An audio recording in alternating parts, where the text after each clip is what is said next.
Sergio গোর আসছেন, ট্রাম্পের বিশেষ দূত, এই মাসের শেষের দিকে। শেখ হাসিনাও ফেরার কথা বলছেন এবং বলছেন ডিসেম্বরেই ফিরবেন। সাথে সাথে বলছেন নেতা কর্মীরাও সব প্লেনে বোঝাই করে ফিরবেন, একসাথে দেশে ফিরবেন। মানে বিদেশি কারো বলতে এরকম একটা উপস্থিতি এখন আসছে, এটা কি কোনো বার্তা?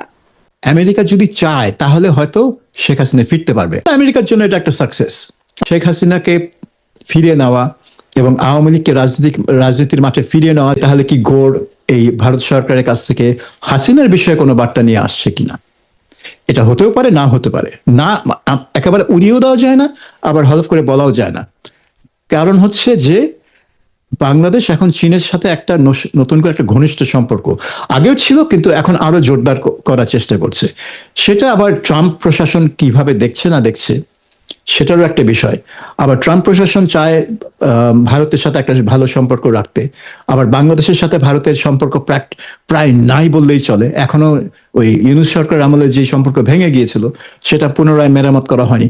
কাজে অনেক কিছু বিষয় আছে এখানে ট্রাম্প সরকারের বাংলাদেশের সাথে আলোচনার, কিন্তু কতটুকু করবে এবং সেখানে শেখ হাসিনা কতটুকু মানে জায়গা পাবে সেটা হচ্ছে বড় প্রশ্নের বিষয়। কিন্তু আমার মনে হয় যে এটা সার্জিও গোরের এই ভিজিটে হোক আর পরে অন্য কোনো সূত্র ধরে হোক, একটা বিদেশি কাউকে এই মধ্যস্থতা করতে হবে, কারণ আওয়ামী লীগ বিএনপি একে অপরের মুখ দেখতে পারে না এই মুহূর্তে। কাজেই আলোচনা করবে, সমঝোতা করবে, এটা তাদের পক্ষে সম্ভব হবে না।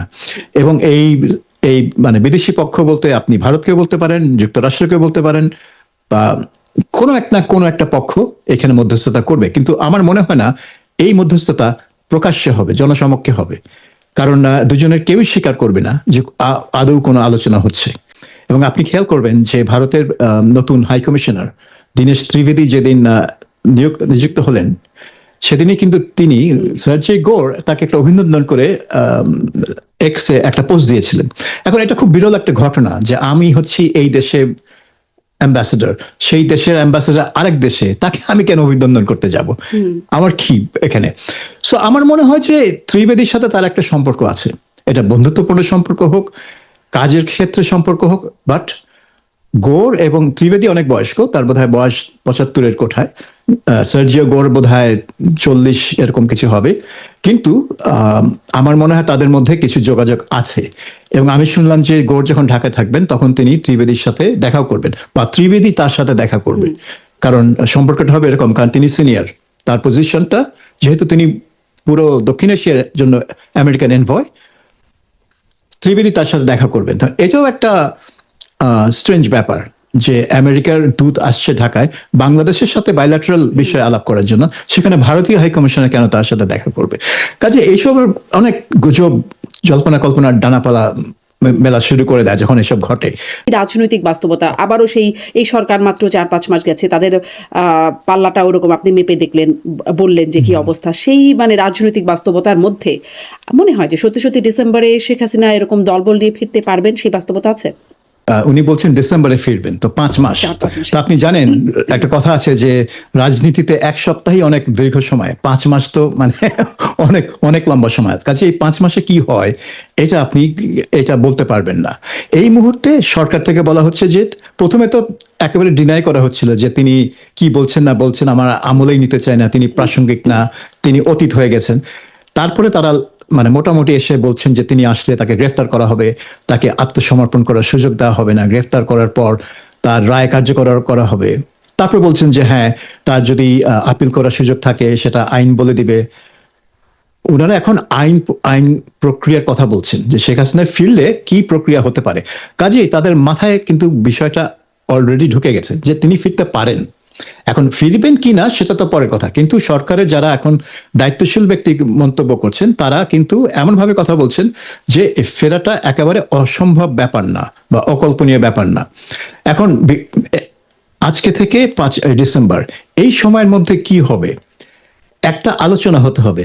কারণ আমার মনে হয় না যে শেখ হাসিনা কোনো সমঝোতা, একটা ন্যূনতম সমঝোতা ছাড়াই, একটা আন্ডারস্ট্যান্ডিং ছাড়া যে তিনি দেশে এয়ারপোর্টে নামার পরে কি হবে, তিনি কি আপিল করতে পারবেন, আপিল কি মঞ্জুর হবে কি হবে না, একটা ধারণা না নিয়ে তিনি ফিরবেন। কার সাথে? সরকারের সাথে? এটা তো সরকারের সাথেই করতে হবে, কিন্তু কারণ সরকারই তো দেশ চালাচ্ছে, সরকারি সিদ্ধান্ত নেবে। আর কিন্তু শেখ হাসিনা তো সরাসরি সরকারের সাথে কথা বলবে না, এবং সরকারও তার সাথে সরাসরি কথা বলবে না। তো আমার মনে হয় বাংলাদেশের যে ইতিহাস, বিএনপি আওয়ামী লীগ কখনোই ক্রাইসিস টাইমে একে অপরের সাথে কথা বলে না, বিদেশি কেউ এসে মধ্যস্থতা করে। এটা আমরা অতীতে দেখেছি। আগে তারা প্রকাশ্যে আসতো, সোনারগাঁ হোটেলে থাকতো, সুইমিং পুলে সাঁতার কাটতো এবং আহ, আহ, বিকেলে গিয়ে মিটিং করতো। এখন যেটা হবে সেটা এটা নিশ্চয়ই পর্দার আড়ালে হবে, কারণ দুজনেই মনে করে যে এখানে দেখুন আমরা এখন তো একটা নতুন ক্যারেক্টার, মানে এর আগেও এরকম বিদেশিরা এসে মধ্যস্থতা করেছে, জাতিসংঘ বা যুক্তরাষ্ট্র আমরা এই ভূমিকাতে দেখেছি।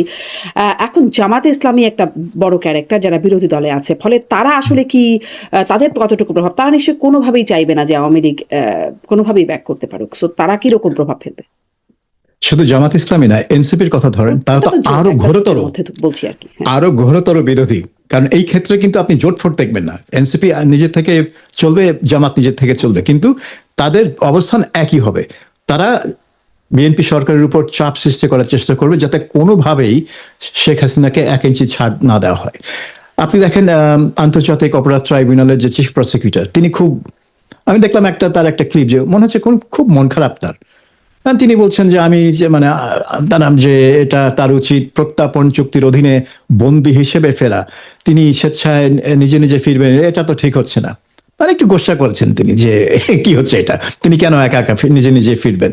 কাজেই কিন্তু এটা দেখে মনে হলো যে তিনি ধারণা করছেন যে শেখ হাসিনা যে স্বেচ্ছায় ফেরার ঘোষণা দিয়েছেন সেটা হয়তো কার্যকরী হবে, কিন্তু জামাত এবং এনসিপি অবশ্যই চেষ্টা করবে যে যাতে কোনোভাবেই শেখ হাসিনাকে কোনো ছাড় না দেওয়া হয় এখানে। এবং নাহিদ তো বলেছে যে তিনি শুধু ফিরবেন ফাঁসিতে ঝোলার জন্য, ফাঁসির রায় কার্যকরের জন্যই তাকে ফিরতে হবে, আর কোনো কিছু না। তো ওইটা তো হবে না, কারণ বাংলাদেশ সরকার শেখ হাসিনাকে ফাঁসি দেবে এটা আমি বিশ্বাস করি না। তো যাই হোক, তারা চায় যে শেখ হাসিনাকে ফাঁসি দেওয়া হোক। এখন তারা এই যে আপনি একটু আগেই বলছিলেন যে রাস্তায় আন্দোলনের হুমকি, তো এই আগামী 5 মাসে এই রাস্তার আন্দোলনটায় যে ইস্যু, আমি যেটা মনে করি জুলাই সনদ হবে মেইন ইস্যু, সেই ইস্যুর সাথে যে হাসিনার ফেরার বিষয়টা যোগ হবে না তার কোনো নিশ্চয়তা নেই। আমার মনে যোগ হয়ে যাবে। তারা যদি মনে করে যে এই সরকার একটু দুর্বল হচ্ছে আওয়ামী লীগের প্রতি, তারা আওয়ামী লীগের সাথে একটা সমঝোতা করার চেষ্টা করছে, তাহলে কিন্তু তারা আরো আহ, বেশি একটা সরকার বিরোধী অবস্থানে চলে যাবে, কারণ তারা চায় না কোনোভাবেই আওয়ামী লীগ মাঠে ফিরে আসুক। অ্যান্ড ফানি ব্যাপার হচ্ছে যে আওয়ামী লীগ মাঠে না থাকলে তো বিএনপিরই লাভ হয়, কারণ আমরা তো গত নির্বাচনেই দেখলাম আওয়ামী লীগ মাঠে না থাকা বিএনপির ক্ষেত্রে এটা হচ্ছে ফাঁকা মাঠে গোল দেওয়ার মতো। হ্যাঁ, কারণ এটা তার কোনো আসলেই তার কোনো প্রতিদ্বন্দ্বী নেই, জামাত কোনো প্রতিদ্বন্দ্বী না। তারা কিভাবে 31% ভোট পেল আমার নিজেও বুঝে উঠতে পারি না। হ্যাঁ, কিন্তু কাজেই বিএনপি তো চাইবে না, মানে বিএনপি তো চাইবে যে একটা আওয়ামী লীগ বিহীন রাজনীতি হলে তারা খুব সুন্দরভাবে তারা মিলেমিশে জামাত এবং এনসিপির সাথে দেশ চালাতে পারবে। কিন্তু সেটা মানে তারা এটা নিশ্চয়ই জানে যে এটা একটা ঝুঁকিপূর্ণ স্ট্র্যাটেজি, কারণ আওয়ামী লীগের মতো দলকে বাদ রেখে আপনি দেশটাকে স্থিতিশীল রাখবেন এবং অর্থনৈতিক কর্মকাণ্ড ঠিকমতো চলবে, সবকিছু ঠিকমতো চলবে, এটা আপনি বেশি দিন এক্সপেক্ট করতে পারেন না। শেখ মাত্র হাসিনা তো 4-5 মাস। মানে একটা প্রমাণই দেখিয়েছেন, মানে বিএনপি বা বাকি দলগুলোকে বাদ রেখে ভোট থেকে তারা তো খুব বেশি দিন, মানে অনেকদিন চলেছেন, আসলে 15 বছর চলেছেন, খুব বেশি দিন তো চলতে পারেনি। সেটা কি একটা এক্সাম্পল হয়ে দাঁড়াবে কিনা তাদের জন্য, বা নিবেন? হ্যাঁ, যদিও শেখ হাসিনা তো ইতিহাস দেখেন 10 বছর পরপর 2টা নির্বাচন করে 5-10 বছর তিনি শাসন করেছেন কোনো বাধা ছাড়াই। কিন্তু এখন মনে হয় যে এই একই জিনিস রিপিট করা এটা কিন্তু ডিফিকাল্ট হবে। আর মানে বিশেষ করে বিএনপি কতটুকু পারবে, আর আওয়ামী লীগ যেভাবে পুলিশ প্রশাসন এবং সেনাবাহিনী তিনটাকে কিন্তু তার পক্ষে নিয়ে ফেলেছিল, কিভাবে নিয়েছিল আমি জানি না, কিন্তু নিয়েছিল। তারা আওয়ামী লীগের কাজই করছিল, আওয়ামী লীগকে টিকিয়ে রাখার কাজেই তারা নিয়োজিত ছিল, কারণ তারাও মনে করছিল যে এই মুহূর্তে দেশটাকে স্থিতিশীল রাখতে হলে আওয়ামী লীগকে ক্ষমতায় রাখতে হবে। কিন্তু তারা যদি মনে করে যে দেশটাকে স্থিতিশীল রাখতে আওয়ামী লীগকে ফিরিয়ে আনতে হবে ক্ষমতায় না রাজনীতির মাঠে, তাহলে তারাও কিন্তু ওই মানে সেভাবেই সরকারকে উপদেশ দিবে। যে সবকিছু নির্ভর করে যে আওয়ামী আরেকবার লীগের। একটু সুনির্দিষ্টভাবে প্রশ্নটা করি যে, মানে আপনি বলছেন আরো একটু সামারাইজ করে যদি বলেন এই বিষয়টা, যে তাহলে ঠিক কি কি বিষয়ের উপরে আওয়ামী লীগের ফেরাটা নির্ভর করছে? শেখ হাসিনা তো বলছেন ডিসেম্বরে ফিরবেন, কিন্তু তার ফেরাটা আসলে নির্ভরশীল কিসের উপরে, কিসের উপরে? প্রথমত সরকারের সাথে তার একটা সমঝোতা হতে হবে, ন্যূনতম সমঝোতা, যে তিনি ফিরলে কি হবে, গ্রেফতার হবেন, আত্মসমর্পণ করতে পারবেন, আপিল করতে পারবেন, আপিল করলে আপিল মঞ্জুর হবে, ওনার কি জামিন মঞ্জুর হবে, এইসব বিষয় তাকে মানে একটা সমঝোতা করতে হবে, সে যেভাবেই হোক। তাহলে তিনি জানবেন যে তিনি অবতরণ করলে ঢাকায় তার কি হবে, তার পদক্ষেপগুলো কি হবে। সেটা হচ্ছে এক। 2 নম্বর হচ্ছে যে তার নিরাপত্তার একটা নিশ্চয়তা নিশ্চয়ই চাইবেন তিনি, যে তিনি এয়ারপোর্টে নামা মাত্রই যেন কেউ তাকে গুলি করে হত্যা না করে, বা জেলে নেওয়ার পর যেন জেলে আবার সেই 75 সালে 3রা নভেম্বর মতো কেউ এসে তার তার সেলে ঢুকে তাকে গুলি করে হত্যা না করে। এই নিশ্চয়তা তিনি চাইবেন, এই নিশ্চয়তা সরকারকে দিতে হবে, আর তো কেউ দিতে পারবেন না। কাজে আমার মনে হয় এই দুইটা হচ্ছে মিনিমাম। যদিও তিনি রয়টার্সের সাথে সাক্ষাৎকারে বলেছেন যে তিনি চাইবেন যে তার দলের উপর যে নিষেধাজ্ঞা, তার কার্যক্রমের উপর যে নিষেধাজ্ঞা, সেটা তুলে নেওয়া হোক, এবং জেলে যে তাদের নেতাকর্মীরা আছেন অনেক দিন ধরে, প্রায় 2 বছর বেশি, প্রায় 2 বছর ধরে বিনা বিচারে আছেন, তাদেরকে জামিনে মুক্তি দেওয়া হোক। এখন এই দুইটা দাবি যদি তিনি করেন তাহলে সেটা হয়তো ডিফিকাল্ট হয়ে যাবে, কারণ তিনি তো ওই পজিশনে নেই নতুন শর্ত দেওয়ার বা দাবি করার। তার অবস্থান তো দুর্বল, সরকারের অবস্থানের চেয়ে তার অবস্থান অনেক দুর্বল। কাজে এই ধরনের দাবি তিনি করতে পারবেন কিনা, বা দাবি করলেও সরকার এটা মানবে কিনা জানি না। কিন্তু মানে ন্যূনতম আমার মনে হয় যে এই তার নিরাপত্তা এবং ফেরার পর তার আইনি প্রক্রিয়াটা কি হবে, তিনি যে আপিল করতে পারবেন এবং সুযোগটা পাবেন, সেটা নিশ্চিত হলেই আমার মনে হয় তিনি আসতে পারবেন। এখন সরকারের এই অবস্থানের উপরে নিশ্চয়ই অনেক কিছু নির্ভরশীল। আপনি বলছিলেন যে কিছু বিদেশি সমঝোতার দরকার হয়। মানে আমরা শেখ হাসিনার মুখে ক্ষমতাচ্যুত হবার আগেও যেমন শুনেছি, পরেও শুনেছি যে আমেরিকা চায়নি বলেই তিনি ক্ষমতায় থাকতে পারেন নাই, বা আমেরিকা চেয়েছে বলেই তাকে ক্ষমতাচ্যুত হতে হয়েছে। এবং এই কথার প্রতিফলন আমরা আন্দোলনে, মানে জুলাই আন্দোলনপন্থী যারা আছে, ধরেন ফরহাদ মজহার থেকে শুরু করে আসিফ মাহমুদ, সজীব ভুইয়া, ওনাদের মুখেও শুনেছি যে কিভাবে আসলে, বা ধরেন সম্প্রতি সানজিদা তুলি এমপি, তিনিও বললেন পিটার হাসকে রিয়েল হিরো, মানে মার্কিন রাষ্ট্রদূতকে। ফলে তাদের মুখে শুনেছি। আবার যুক্তরাষ্ট্রেরও গবেষক থেকে শুরু করে, বিশ্লেষক থেকে শুরু করে, মার্কিন স্টেট ডিপার্টমেন্টের সাবেক কর্মকর্তা, এমনকি ডোনাল্ড ট্রাম্পের মুখেও শুনেছি $29 মিলিয়ন সহায়তা দেওয়ার কথা। ফলে একটা বিষয় আছে এখন, মানে এটা যদি বলি যে আমেরিকা চেয়েছে বলে শেখ হাসিনা ক্ষমতাচ্যুত হতে হয়েছে, এখন আমেরিকা কি চায়, সেই মানে আমেরিকা না চাইলে কি তিনি ফিরতে পারবেন দেশে? এটা খুব কঠিন। আমেরিকা না চাইলে তিনি দেশে ফিরতে পারবেন না, এই কারণে যে আমেরিকা যদি না চায় তাহলে কোনো কিছুই হবে না। কারণ এখানে জিনিসটাকে মানে মুভ করতে হবে, তো ঘটনা প্রবাহ মুভ করতে হবে। এখন তো সব স্থবির হয়ে আছে, সব স্টাক হয়ে আছে, একজন দিল্লিতে স্টাক হয়ে আছে। তো এখন এটা কি ভারতীয়রা মুভ করাতে পারবে? বাংলাদেশ সরকার তো ভারতের সাথে সেভাবে সেই সম্পর্ক নেই যে ভারতের কথায় কান দেবে। কান দিবে শুধু আমেরিকার কথায়। কাজে আমেরিকা যদি মুভ না করে তাহলে কিছুই হবে না।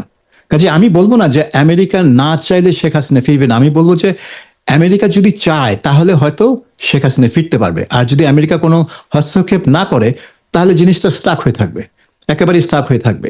আরেকটা কথা আমি বলে রাখি, যে আমরা অনেকেই বলে যে আমেরিকা এখানে বড় ভূমিকা পালন করেছে। আপনি কতগুলো নাম বললেন, আসিফ মাহমুদ, তুলি ইত্যাদি।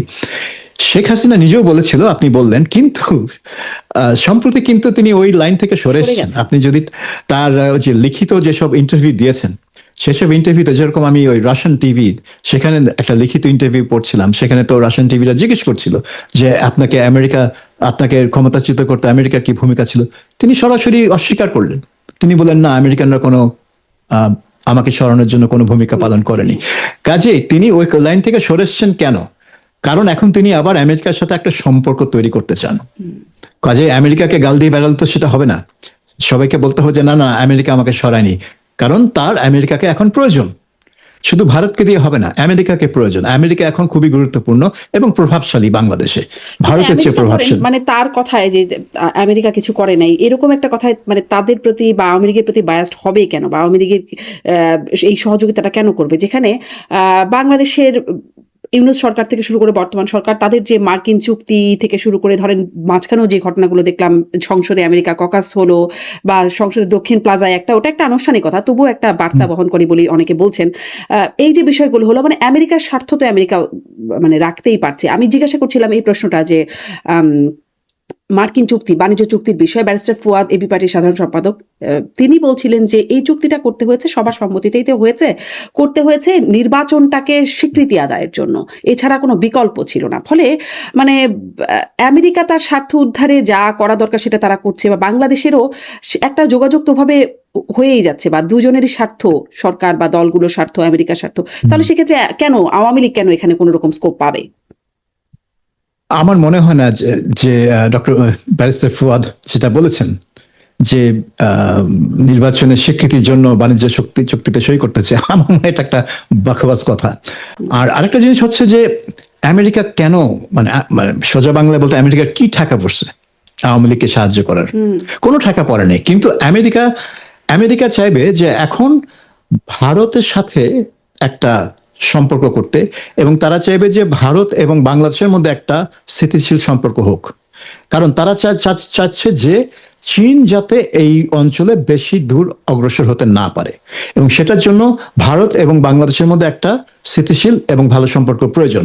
এখানে অস্থিতিশীলতা চীনের জন্য একটা সুযোগ করে দিতে পারে, এটা তাদের একটা আন্ডারস্ট্যান্ডিং হতে পারে। কাজে আমেরিকা চাইবে না যে এই অঞ্চলে ভারত এবং বাংলাদেশ একটা বৈরী সম্পর্ক এবং একটা অস্থিতিশীল পরিবেশ থাকুক। আর সেখানে যদি শেখ হাসিনাকে ফিরিয়ে নেওয়া এবং আওয়ামী লীগকে রাজনীতির মাঠে ফিরিয়ে নেওয়া যদি বাংলাদেশে একটা ভারসাম্য তৈরি করে, যার ফলে বাংলাদেশ এবং ভারত একটা মিনিংফুল একটা ওয়ার্কিং রিলেশনশিপ রাখতে পারে, তাহলে আমেরিকার জন্য এটা একটা সাকসেস।